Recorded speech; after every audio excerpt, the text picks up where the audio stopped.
Breaking news చూస్తున్నాం. ఇటు Lebanon పై మళ్లీ దాడులకు తెగబడింది ఇజ్రాయెల్. ఇటు మిసైల్స్ డ్రోన్స్తో విరుచుకుపడింది ఇజ్రాయెల్. స్పాట్లోనే 18 మంది మృతి చెందారు, వందలాది మందికి తీవ్ర గాయాలయ్యాయి. ఇటు ఇజ్రాయెల్ దాడుల్లో ఇప్పటి వరకు లెబనాన్లో మొత్తంగా 2000కు పైగా వ్యక్తులు మృతి చెందారు. ఇరాన్ను అంతం చేసే వరకు నిద్రపోను అంటూ ఇటు నెతన్యాహు కామెంట్ చేస్తున్నారు. మరోపక్క ఇరాన్ ఉగ్రవాద పాలన, దాని అనుబంధ సంస్థలకు వ్యతిరేకంగా నా నాయకత్వంలో ఇజ్రాయెల్ యుద్ధం చేస్తుంది అంటూ ఇటు నెతన్యాహు కామెంట్ చేశారు.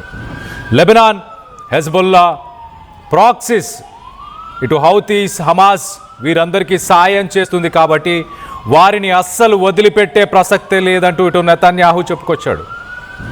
ఈ నేపథ్యంలో ఇటు మిడిల్ ఈస్ట్ పాలిటిక్స్పై టర్కీ ప్రెసిడెంట్ ఎర్డోగాన్ నిర్ణయాలు తీవ్ర వివాదాస్పదంగా ఉన్నాయని నెతన్యాహు ఫైర్ అయ్యారు. లెబనాన్పై దాడులు ఎట్టి పరిస్థితుల్లో కూడా ఆపేది లేదని తేల్చి చెప్పేశాడు నెతన్యాహు. ఇటు ఇస్లామాబాద్లో చర్చలు సఫలం కాకపోవడం, చర్చలు జరుగుతున్న సమయంలోనే ఇటు సౌత్ లెబనాన్ పై ఇజ్రాయెల్ నాన్ స్టాప్గా దాడులను చేసింది. ఇరాన్, అమెరికా చర్చలు విఫలం అవ్వడంతో నెతన్యాహు ఖుషీగా ఉన్నాడు. ఇంకా యుద్ధం కొనసాగించవచ్చు అని హ్యాపీగా ఉన్నట్టు తెలుస్తుంది. సో మొత్తం మీద నెతన్యాహు ఒక ట్వీట్ను కూడా చేశాడు. ఆ ట్వీట్ కూడా మీకు ఒకసారి చదివి వినిపించే ప్రయత్నం చేస్తా.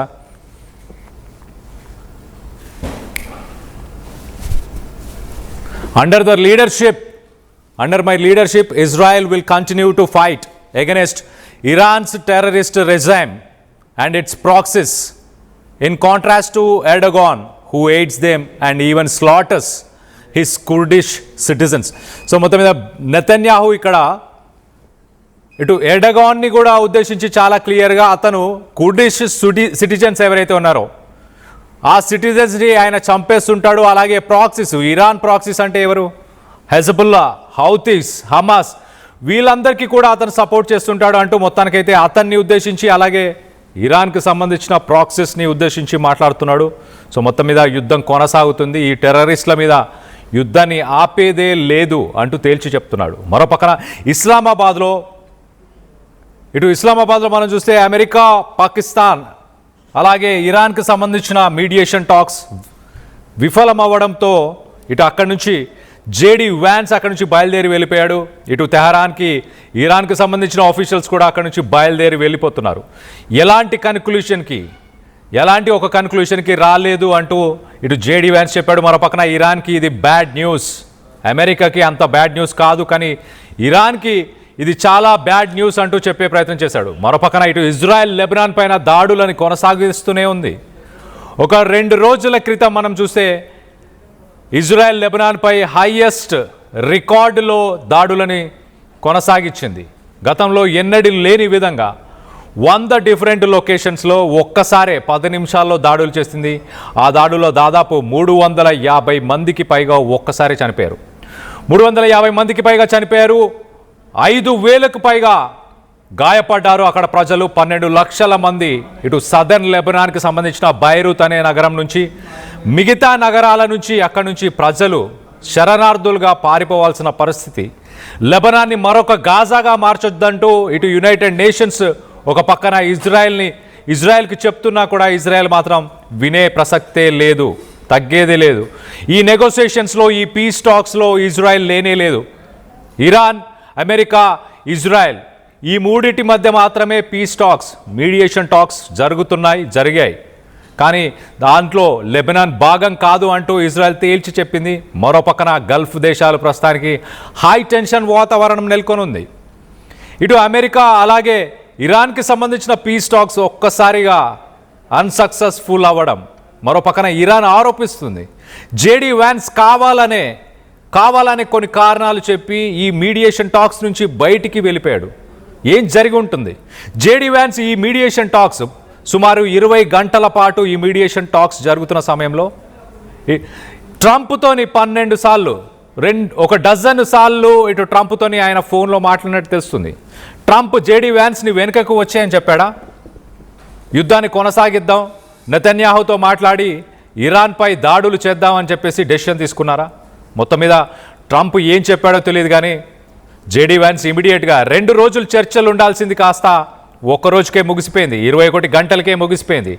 48 గంటల పాటు చర్చలకి రావాలంటూ మొదటగా ఇటు పాకిస్తాన్ ఇరాన్ని అలాగే అమెరికాని పిలిచింది.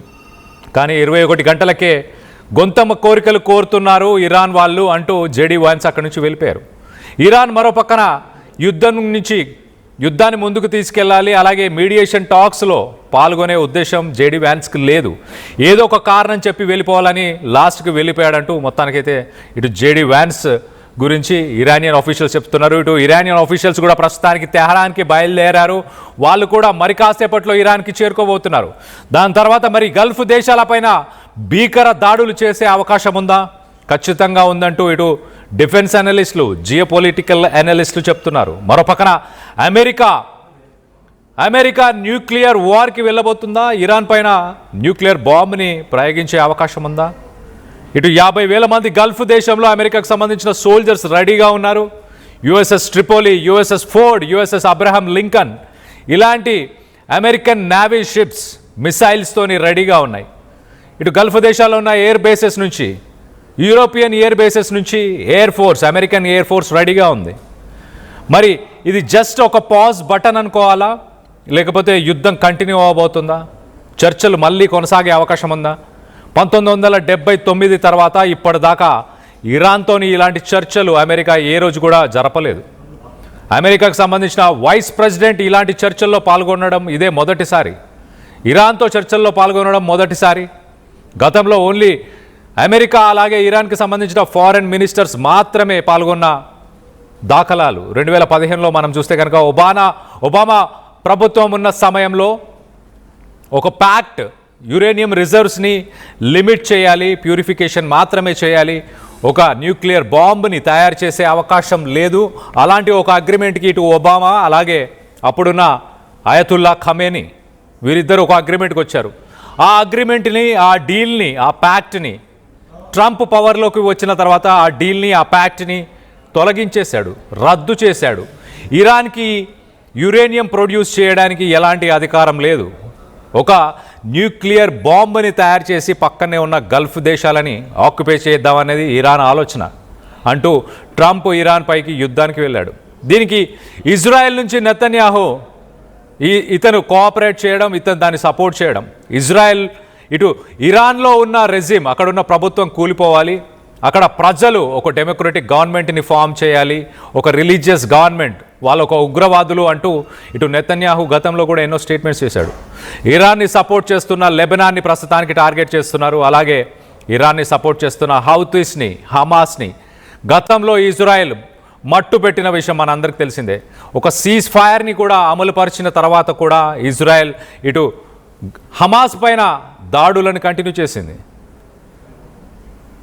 సో మొత్తం మీద దీనికి సంబంధించి మీరేమనుకుంటున్నారు? ఇజ్రాయెల్ లెబనాన్ పైన చేస్తున్న ఈ దాడులను మీరు ఖండిస్తున్నారా? అమెరికా ఇరాన్ యుద్ధం కొనసాగుతుందని మీరు భావిస్తున్నారా? ఎన్నడూ లేని విధంగా చర్చలకి డైరెక్ట్గా ఒక వైస్ ప్రెసిడెంట్ వచ్చిన తర్వాత ఆ చర్చలు సక్సెస్ కాకపోవడం వెనక రీజన్స్ ఏమై ఉండొచ్చు? ట్రంప్ జేడీ వ్యాన్స్ని వెనకకు వచ్చేయమని చెప్పాడా? అందుకే జేడీ వ్యాన్స్ 48 గంటలు చర్చలున్నా కూడా, 2 రోజులున్నా కూడా ఒక రోజుకే వెంటనే వాషింగ్టన్కి తిరిగి వెళ్ళిపోయాడా? దీనికి సంబంధించి మీరేమనుకుంటున్నారు? మూడో ప్రపంచ యుద్ధం అతి దగ్గరలోనే ఉందని మీరు భావిస్తున్నారా? ఇటు ఆయిల్ కొరత ఏర్పడే అవకాశం ఖచ్చితంగా ఉంది. ఇటు స్ట్రెయిట్ ఆఫ్ హార్మోజ్ మూసివేసి దాదాపు 40 రోజులు దాటుతుంది.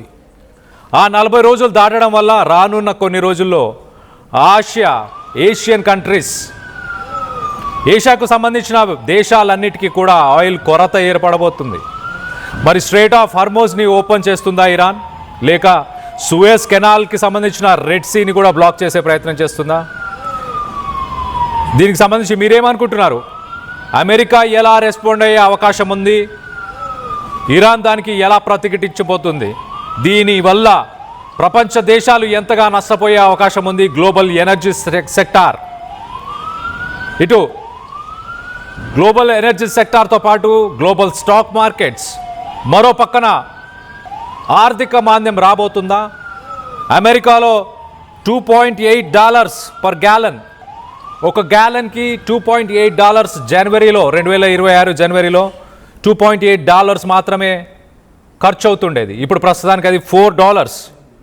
అంటే $250 $270 ఒక గ్యాలన్కి కాస్ట్ అవుతుంటే ఇప్పుడు మాత్రం అది సుమారు $400. అంటే అమెరికాలో కూడా ఆర్థిక పరిస్థితులు క్షీణిస్తున్నాయి.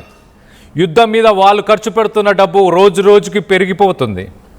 రానున్న కొన్ని రోజుల్లోనే, కొన్ని నెలల్లోనే ఇటు ట్రంప్కి మిడ్ టర్మ్ ఎలక్షన్స్ ఉండబోతున్నాయి. ఆ మిడ్ టర్మ్ ఎలక్షన్స్లో మరి ట్రంప్ ఓడిపోబోతున్నాడా?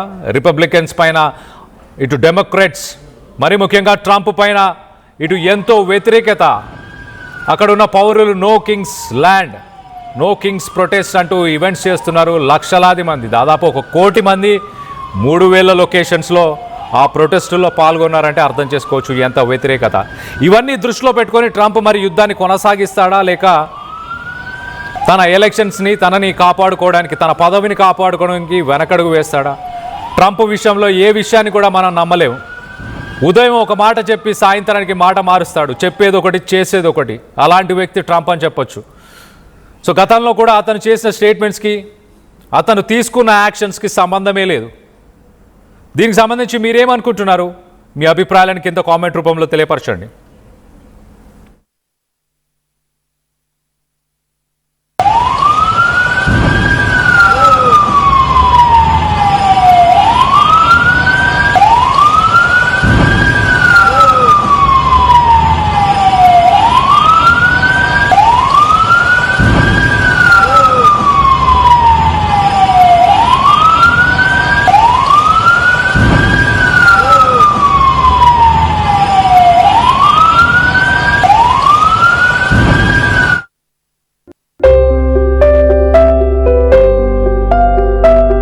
చిన్న చిన్న ఆనందాలు 35 ఏళ్లుగా నా జీవితంలో లేవు. 35 ఏళ్లుగా నేను డైపర్లలో బ్రతికాను. 6 సెంటీమీటర్ల ఫిస్టులా నా మూత్రాశయంలో లీక్ కారణమైంది. ఎవరూ నాకు సహాయం చేయలేకపోయారు. ఏఐఎన్యూలో వైద్యులను కలిసే వరకు. అక్కడ వారు రోబోటిక్ శస్త్రచికిత్సతో నాకు పరిష్కారం ఇచ్చారు. వారు నా ఆత్మవిశ్వాసాన్ని కూడా తిరిగిచ్చారు. Precision care makes it possible. The Center for Robotic Surgery at AINU